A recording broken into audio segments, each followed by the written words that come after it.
നിങ്ങൾ ഇന്ന് കടന്നു പോകുന്ന ഏത് സംഘർഷം നിറഞ്ഞ പ്രശ്നത്തിനും യേശുവിനെ പോലെ നിങ്ങൾക്ക് ജയാളികളായി അതിൽ നിന്ന് പുറത്തു വരാനുള്ള ഒരു വലിയ കൃപ ഒരുക്കപ്പെട്ടിരിക്കുന്നു.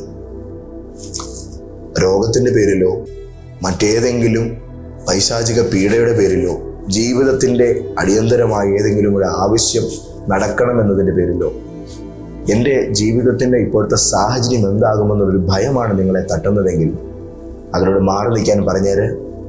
യേശു ക്രിസ്തു ഉയർത്തെഴുന്നേറ്റതുപോലെ നിങ്ങളുടെ മേലും പുനരുദ്ധാനത്തിൻ്റെ സവിശേഷമായിരിക്കുന്ന ചൈതന്യത്തെ സന്നിവേശിപ്പിച്ചുകൊണ്ട് നിങ്ങളെയും ക്രിസ്തു തുല്യമായ ശക്തിയോടെ ഇവിടെ നിർത്തുക എന്ന അജയ്യമായ ദൈവപദ്ധതി ആരംഭിച്ചു കഴിഞ്ഞിരിക്കുകയാണ്.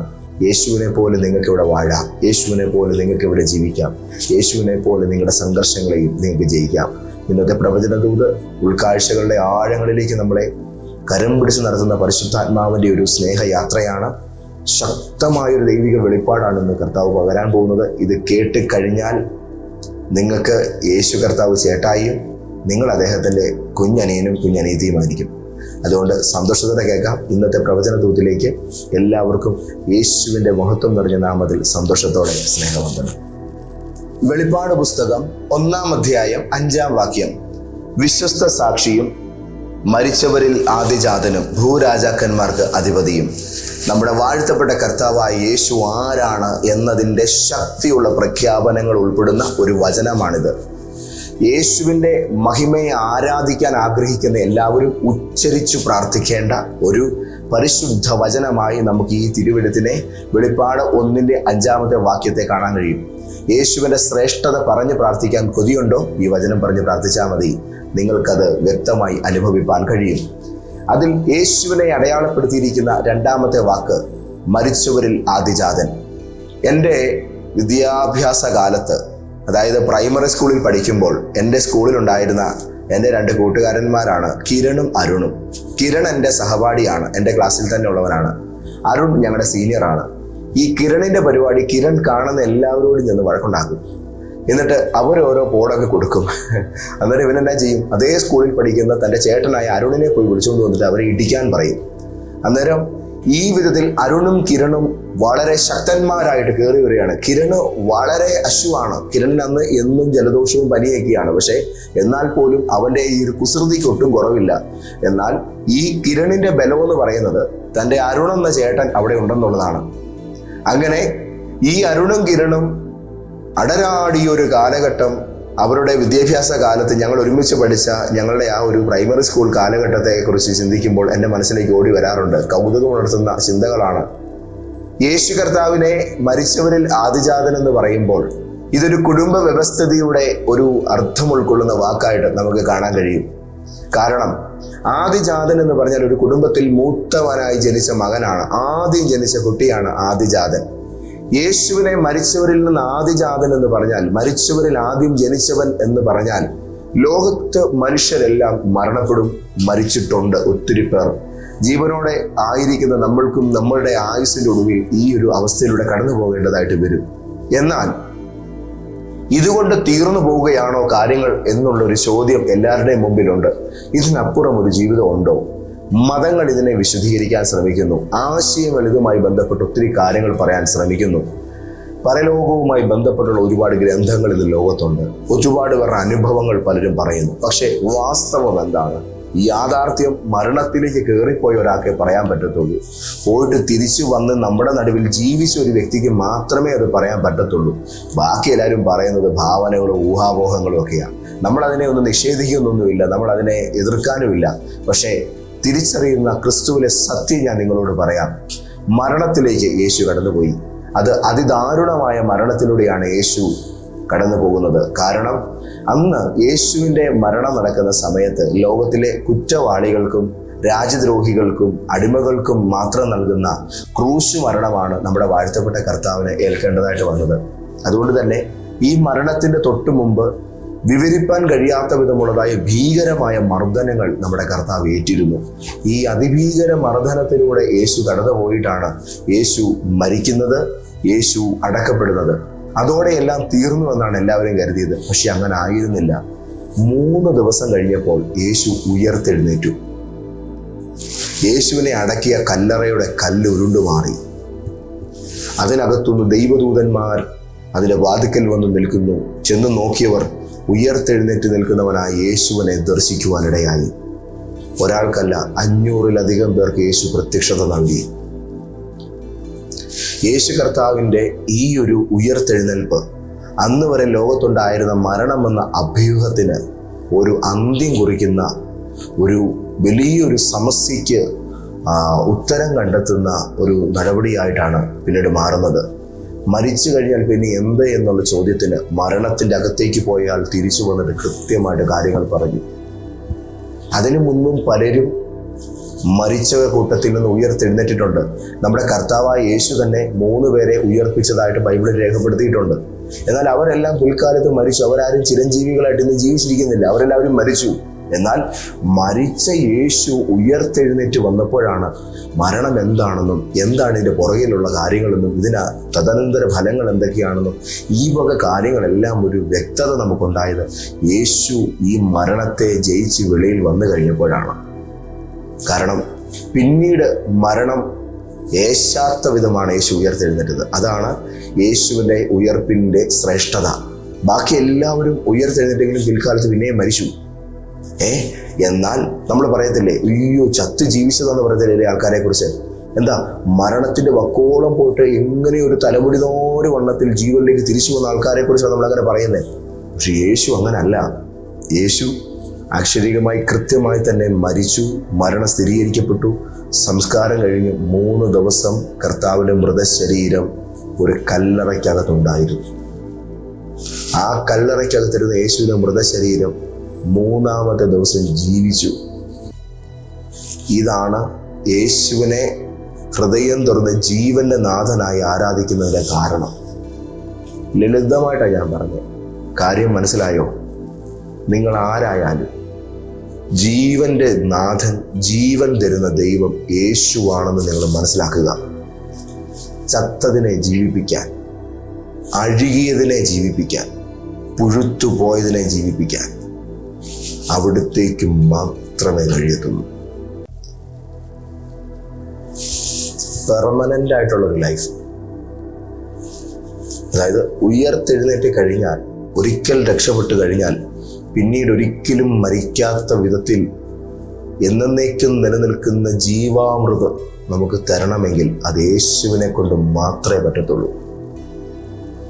ഒരിക്കലും ഇനിയും ആ ഒരു പ്രശ്നം തൊടാത്ത നിലയിൽ പെർമനന്റ് ആയിട്ട് നമ്മളെ ഒരു വിഷയത്തിൽ നിന്ന് പുറത്തു കൊണ്ടുവരാനും എന്നേക്കും നശിച്ചു പോകാത്ത ജീവിതത്തിലേക്ക് നമ്മളെ നിർത്താനും യേശുവിന് മാത്രമേ കഴിയുകയുള്ളൂ. അത് യേശുവിൻ്റെ മാത്രം പ്രത്യേകതയാണ്. അപ്പോൾ ഈ കർത്താവായ യേശുവിൻ്റെ അതുല്യ ശ്രേഷ്ഠത അടയാളപ്പെടുത്തുന്നതിൻ്റെ ഏറ്റവും പ്രധാനപ്പെട്ട കാരണം യേശുവിന് ഇനി ഒരിക്കലും മരണമില്ലാത്ത വിധം യേശു ഉയർത്തു എന്നുള്ളതാണ്. സിമ്പിളായിട്ടാണ് പറയുന്നത്. ഇനി ഒരിക്കലും മരണമില്ലാത്ത വിധം യേശു ഉയർത്തു. എന്നാൽ ഈ ഒരു ഉയർപ്പ് യേശുവിനെ മാത്രം ഉയർപ്പാണല്ലോ എന്നോർത്ത് നമ്മളെല്ലാവരും ചിന്തിച്ചിരിക്കുമ്പോഴാണ് വിശുദ്ധ തിരുവെഴുത്ത് നമ്മളോട് പറയുന്നത്, കുഞ്ഞുങ്ങളെ, ഇത് യേശുവിൻ്റെ മാത്രം ഉയർപ്പല്ല. യേശു ഇതൊരു മനുഷ്യനായിട്ട് ഇവിടേക്ക് വന്ന് യേശു ഈ കാര്യം നിർവഹിച്ചത് നിങ്ങൾക്ക് വേണ്ടിയാണെന്ന്. എന്താ ഇതിൻ്റെ അർത്ഥം? ആദിജാതൻ എന്ന് പറയുന്ന ഒരു കുടുംബത്തിലെ ആദ്യ പുത്രനെയാണ്. അങ്ങനെയാണെങ്കിൽ ആ കുടുംബത്തിൽ ഇനിയും ഇളയ പിള്ളേരുണ്ടെന്നേ. അങ്ങനെ ആദ്യത്തെ മകൻ എത്തിപ്പെട്ടതുപോലെ ഇളയ കുഞ്ഞുങ്ങളും അതേ ഗണത്തിൽ വരും. ചുരുക്കി പറഞ്ഞാൽ നമ്മളെല്ലാവരും ദൈവ കുടുംബത്തിൽ ആയിത്തീരുന്നത് മുതൽ, എങ്ങനെ ദൈവ കുടുംബത്തിൽ ആയിത്തീരുന്നത്? യേശുവിനെ കൈക്കൊണ്ട് യേശുവിൻ്റെ നാമത്തിൽ വിശ്വസിച്ച് എൻ്റെ പാപ രോഗ മരണത്തിൻ്റെ പരിഹാരത്തിന് യേശു ക്രൂശിൽ എനിക്കായിട്ട് മരിച്ചു എന്ന് നാക്കുകൊണ്ട് പറയണം. ഹൃദയത്തിൽ വിശ്വസിച്ച് നാക്കുകൊണ്ട് പറയണം. ഇത് പറയുമ്പോഴാണ് രക്ഷയുടെ യാഥാർത്ഥ അനുഭവം അകത്തോട്ട് കയറുന്നത്. നമ്മുടെ ദേഹത്തെ ഒരു മറുക് പോലും ആ സമയത്ത് മാറുകയല്ല. പക്ഷേ രക്ഷയുടെ ശക്തി നിങ്ങളുടെ ആത്മാവിലേക്കാണ് കയറി വരുന്നത്. അവിടെ കയറി വരുന്ന ദൈവശക്തി നിങ്ങളെ രൂപാന്തരപ്പെടുത്താൻ തുടങ്ങും. നിങ്ങളുടെ ജീവിതത്തെ രൂപാന്തരപ്പെടുത്താൻ തുടങ്ങും. നിങ്ങളുടെ മനസ്സിനെ സമാധാനിപ്പിക്കാൻ തുടങ്ങും. ആരോ ഒരാൾ എൻ്റെ കൂടെ ഉണ്ട് എന്നുള്ള അതിതീവ്രമായ ഒരു അനുഭവം നമുക്ക് അന്നു മുതൽ ലഭിക്കാൻ തുടങ്ങും.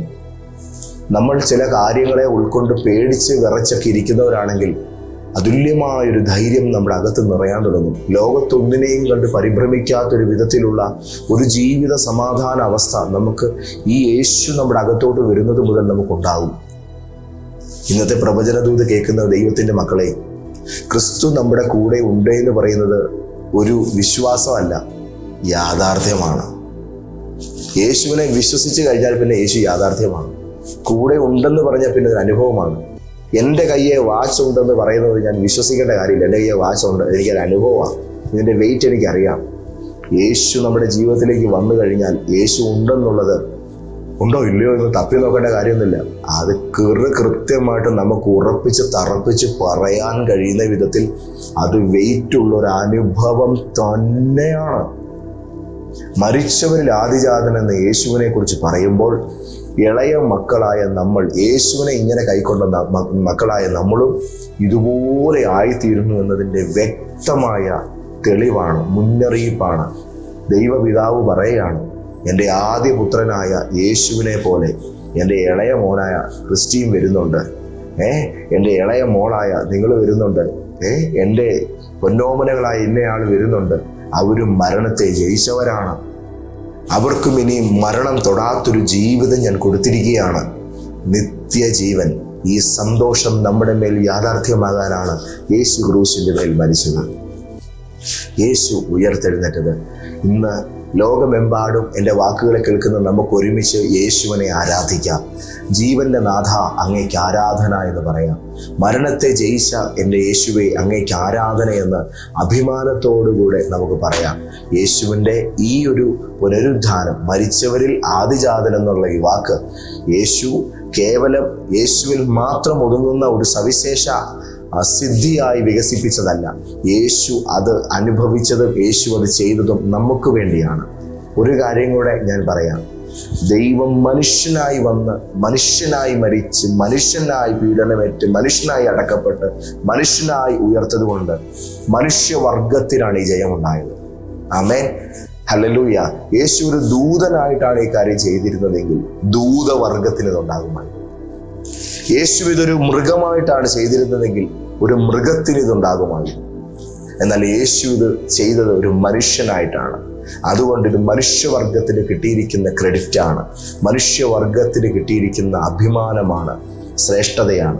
ആയതുകൊണ്ട് യേശുവിനെ സംബന്ധിച്ചിടത്തോളം യേശു നമുക്ക് വേണ്ടി ഇത് സഹിച്ചിരിക്കുകയാൽ, യേശു നമുക്ക് വേണ്ടി ഇത് ചെയ്തിരിക്കുകയാൽ ഈ വിജയം നമ്മുടേതാണ്. നിങ്ങളിത് നിങ്ങളുടേതാക്കിക്കോണം. അപ്പോൾ ഇത് കേവലം ജീവിതത്തിൽ ചത്തു കഴിഞ്ഞാൽ പിന്നെ ജീവിക്കൂ എന്ന് പറയുന്നൊരവസ്ഥ മാത്രമല്ല. യേശുവിൻ്റെ ക്രൂശിൽ ഒത്തിരി കാര്യങ്ങളുടെ ജയമുണ്ടായിരുന്നു. രോഗം, നിങ്ങളുടെ ശരീരത്തിലെ മുഴുവൻ രോഗങ്ങളുടെ മേലും നിങ്ങൾക്ക് ഈ പുനരുദ്ധാന ശക്തിയിൽ നിന്ന് ജയമെടുക്കാം. ശാപം, ഏത് മുടിഞ്ഞ് തകർന്നു കിടക്കുന്ന ദോഷവും നിങ്ങൾക്ക് അതിൽ നിന്നും അനുഗ്രഹീതരായി പുറത്തു വരാം. മരണഭീതി, ചത്തുപോകുമോ, എന്തിലും ഭവിക്കുമോ, ഇങ്ങനെയുള്ള പേടികളെ എല്ലാം തൂത്തുവാരിടുത്ത് ദൂരോട്ട് കളയാം. മിടുക്കരായി നിൽക്കാം. ശത്രുപീഡ, പിശാചിന്റെ തല തകർക്കുന്നതായിരുന്നു യേശുവിന്റെ മരണം. അങ്ങനെയാണ് എന്നുണ്ടെങ്കിൽ നിങ്ങൾക്ക് നേരെ പോരാടുന്ന ഏതുവിധ പ്രതിരോധവും, ഏത് ആഭിചാരമായാലും, ഏത് മാന്ത്രിക ദോഷമായാലും, ഏത് ശക്തമേറിയ പൈശാചിക ആക്രമണമായാലും നിങ്ങൾക്കതിൽ നിന്നും വിടുതലാണ്. യേശുവിന്റെ പുനരുദ്ധാനത്തിലൂടെ നിങ്ങളും പുനരുദ്ധാനം ചെയ്യപ്പെട്ടിരിക്കുന്നു. അവനോടുകൂടെ ഉയർത്തെഴുന്നേൽപ്പിച്ചു, നമ്മളെ സ്വർഗസ്ഥലങ്ങളിൽ ഇരുത്തി. ഈ ദൈവവചനത്തിന്റെ ബോധ്യം ഇന്ന് രാവിലെ നിങ്ങളുടെ കണ്ണുകളെ തുറക്കട്ടെ. അയ്യോ, ഞാൻ എന്ത് ചെയ്യും, എനിക്ക് എന്ത് ഭവിക്കും, ഇങ്ങനെയുള്ള ചോദ്യങ്ങളുടെ മുമ്പിൽ നിങ്ങളോട് എനിക്ക് പറയാനുള്ള ഒരു വെളിപ്പാട് ശ്രദ്ധയോടെ കേട്ടുകൊള്ളുക. ഒരു ജ്യേഷ്ഠനുണ്ടാ എനിക്ക്, ഇങ്ങനെ പറയാൻ തയ്യാറാകുക. ഞാൻ മുമ്പ് അരുണിൻ്റെയും കിരണിൻ്റെയും കഥ പറഞ്ഞില്ലേ, അല്ലെങ്കിൽ അവരുടെ അവസ്ഥ പറഞ്ഞില്ലേ. ഇളയത്തുകളായ നമ്മൾ അശുക്കളായിരിക്കും, പക്ഷെ ബലമുള്ളൊരു ചേട്ടായി നമുക്കുണ്ട്. മരണത്തെ ജയിച്ചവൻ, ലോകത്തെ ജയിച്ചവൻ, പീഡനങ്ങളെ ജയിച്ചവൻ, രോഗങ്ങളെ ജയിച്ചവൻ, ശാപങ്ങളെ ജയിച്ചവൻ, ശത്രുവിനെ ജയിച്ചവൻ, മനുഷ്യരുടെ പ്രതിരോധങ്ങളെ ജയിച്ചവൻ, നരകത്തെയും പാതാളത്തെയും ജയിച്ചവൻ, സകലത്തിലും ജേതാവായിരിക്കുന്ന യേശു എനിക്കുണ്ട്. എൻ്റെ ചേട്ടൻ എൻ്റെ കാര്യത്തിൽ ഇറങ്ങും. ഇന്ന് എന്നെ കേൾക്കുന്ന എല്ലാവരോടുമായിട്ട് ഞാൻ പറയുന്നു, കർത്താവ് നിങ്ങളുടെ കാര്യത്തിൽ പ്രവർത്തിക്കും. യേശു നിങ്ങൾക്ക് വേണ്ടി ഇന്ന് ഇറങ്ങും. നിങ്ങളെ അലട്ടുന്ന ഏത് സങ്കടവും കർത്താവ് ഏറ്റെടുക്കും, പരിഹരിക്കും. പിതാവേ, ഞങ്ങളോട് പറഞ്ഞ ദൈവിക ദൂതിൻ്റെ സമൃദ്ധമായ ശക്തിയിൽ ഞങ്ങൾ ആകൃഷ്ടരായി ഹൃദയം തുറന്ന് നന്ദി പറഞ്ഞ് പ്രാർത്ഥിക്കുന്നു. ഇന്നത്തെ ഈ ഒരു ദിവസത്തിൽ ഞങ്ങൾ കേട്ട ദൈവിക വെളിപ്പാടുകളിൽ ഞങ്ങളുടെ ജീവിതം സമഗ്രമായി അർപ്പണം ചെയ്യുന്നു.